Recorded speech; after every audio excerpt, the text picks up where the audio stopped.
Good evening, ladies and gentlemen. Tonight we will be embarking upon a once-in-a-lifetime journey through a live performance by the BBC Royal Orchestra. Our conductor, Valery Gergiev, will be escorting us through the first movement of Mahler's Fifth Symphony, Träumermarsch, March, where we will experience firsthand the thrills and chills of Gustav Mahler's psyche itself. My name's Justin Balzon, and I will be your tour guide for tonight's adventure.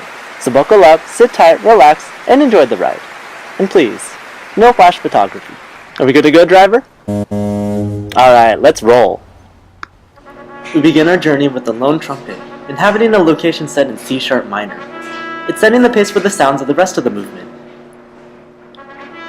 Pay special attention to the repeated triplet motif and its resemblance to an extremely common Beethoven theme. We will encounter it many times on this journey. Also, take notice to this cadence, which it should use to call forth the rest of the orchestra, and... Yes, they're coming! Pull out your cameras, folks, quickly! Perfect! As the lone trumpet repeats itself, take note of the many instruments gathering around. French horns, trombones, a tuba, flutes, oboes, clarinets, bassoons, and a wide range of percussion, all opportunistically taking the triplet motif and cadence.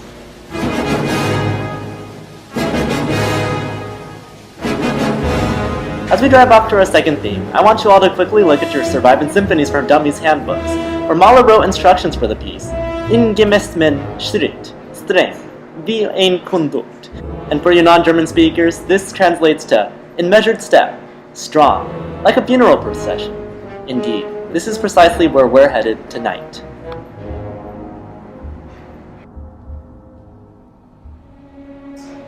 Alright, with the brass instruments further and further behind us, we now move into a theme inhabited by strings.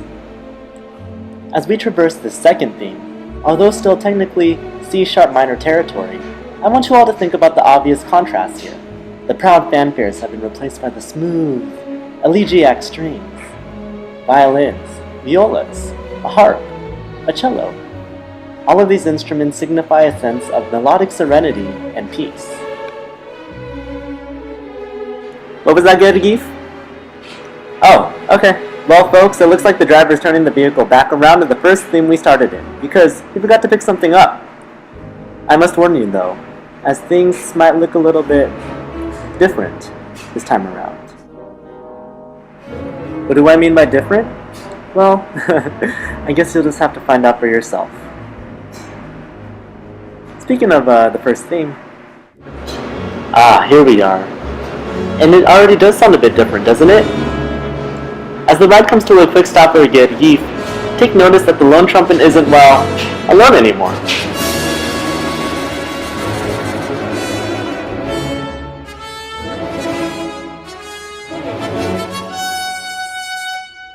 Indeed, the instruments seem to be working off of each other much more, with the lower brass, if you listen carefully, echoing the sounds of the trumpet fanfare. If you could compare this theme with the one we initially started with, you will notice that it's a bit more developed. Not developed in the way of sonata form per se, but internally developed. Okay folks, Gergiev just gave the signal that it's time to move on, so let's move on back into Theme 2 territory. Alright folks, as we traverse across this now familiar territory, here's an interesting tidbit. This first movement, again entitled Träumermarsch, literally translates to funeral march.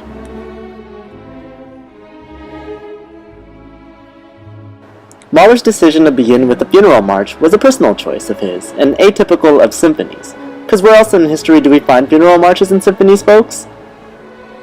Correct, Beethoven's Eroica Symphony, which includes a funeral march in Movement 2.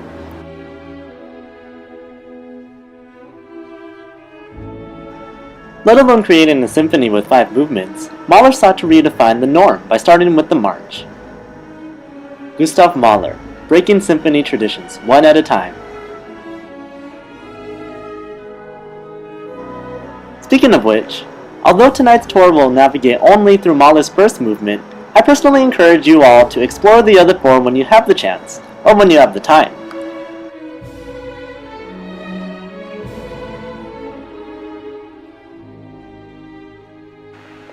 This entire symphony is really a treat to listen to, and quite the experience from top to bottom. As contemporary critic Herbert von Karajan put it after his first encounter, you, the listener, forget that time has passed.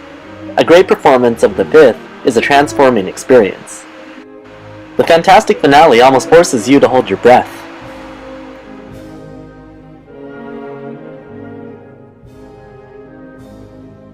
And while we're on the topic of reasons to listen to the rest of the symphony, this movement is only one of 5, and its themes serve as a type of exposition for Movement 2.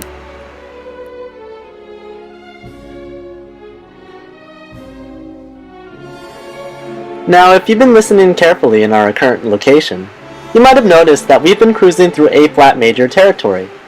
Quite a contrast from the C-sharp minor roads we've seen thus far, eh? Use this opportunity to take a breath of fresh air, folks, because we won't be in this area for too long.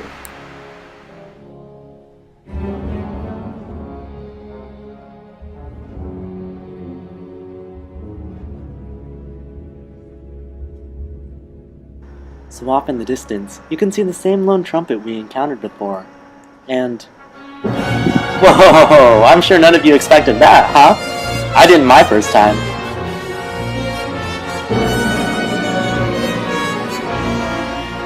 Yes, welcome to a completely new and unforeseen area. We're riding through B-flat minor territory, folks, and man oh man, is it loud in here.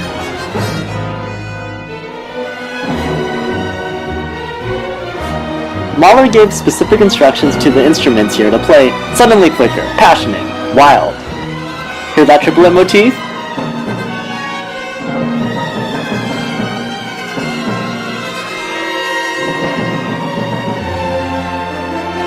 Can you feel the intensity rise? A celebrity you all might know, Leonard Bernstein, once said, Mahler's marches are like heart attacks. And if you listen to the angry, rapid strings playing contrapuntal melodies to the trumpets and brass, I'm sure you can see exactly what he meant.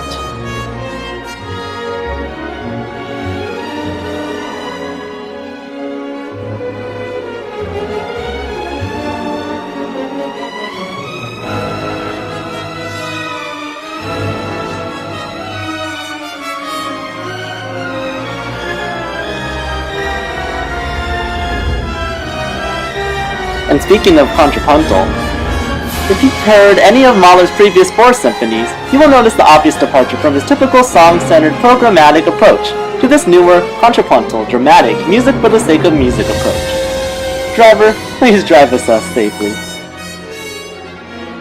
Ah, familiar theme, eh?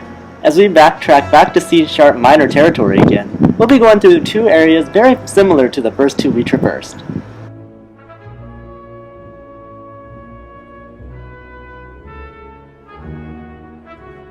Let me use this opportunity to highlight some of Mahler's history in creating the symphony.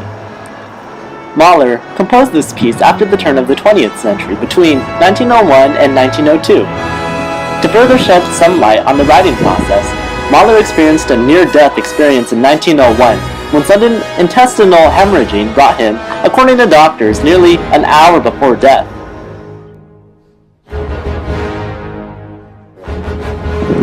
Post-recuperation, he discovered love, and later wed the beautiful Alma Schindler by 1902.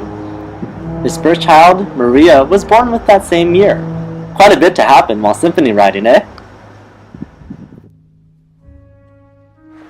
As we move back into a more developed second theme, let's focus our attention again on the approach Gustav Mahler took in writing the symphony. While Mahler was going through a recovery period post-intestinal surgery, he had a personal paradigm shift. He spent much of his time writing alone in a cottage, where he became well acquainted with Johann Sebastian Bach, yes, that Bach, and his entire works. It's here that the utilization of contrapoint becomes apparent.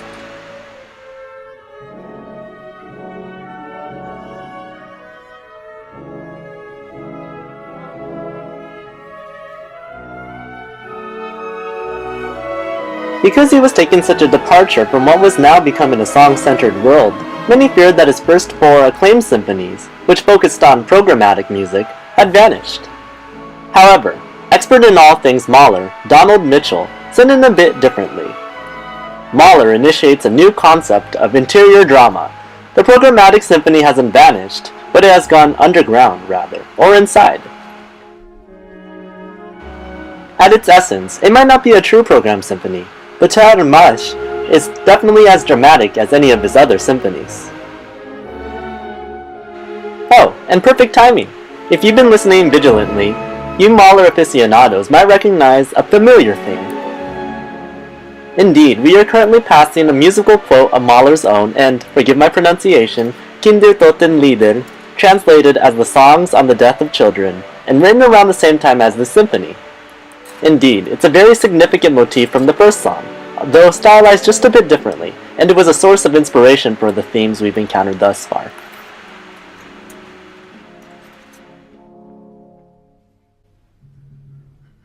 Now, if you listen carefully, camouflaged in the distance is a timpani playing something very familiar.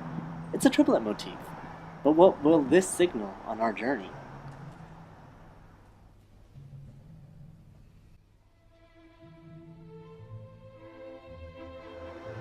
I bet you didn't expect another trio. Remember when I said Gustav Mahler liked to break tradition?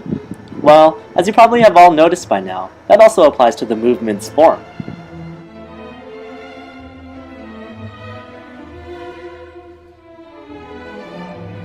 Traditionally, the first movement follows the sonata form. You know, exposition, development, recap, yada yada, but Mahler was a bit more innovative for his time.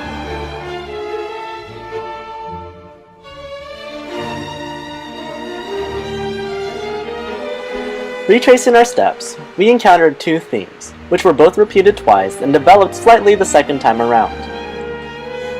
An A-flat major epilogue and trumpet triplet teaser later brought us to an unexpected trio in B-flat minor, which was followed by another round of initial themes that were even further developed. One Kindertotenlieder epilogue and timpani surprise later, and now we stand at the cusp of the end of the second trio in A minor. If we were to follow the traditional sonata forms formula, we would predict a recapitulation to follow this second trio. That would mean that this entire movement would follow an A-B-A-B-A format.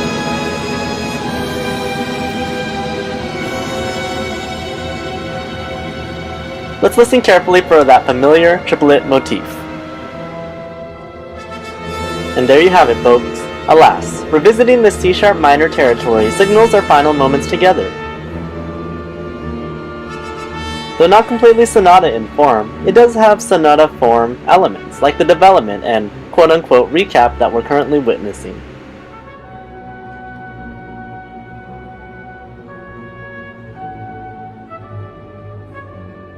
The familiar instruments we've encountered during this journey are disappearing one by one, and as we approach the gate upon which we started, I want to leave you all a quote by Mahler himself, after the symphony was first premiered.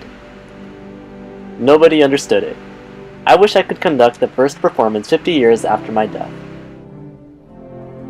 By that, he meant that his ideas were so innovative in respect to symphonies that people didn't understand how to react to it. Mahler was truly a man ahead of his time.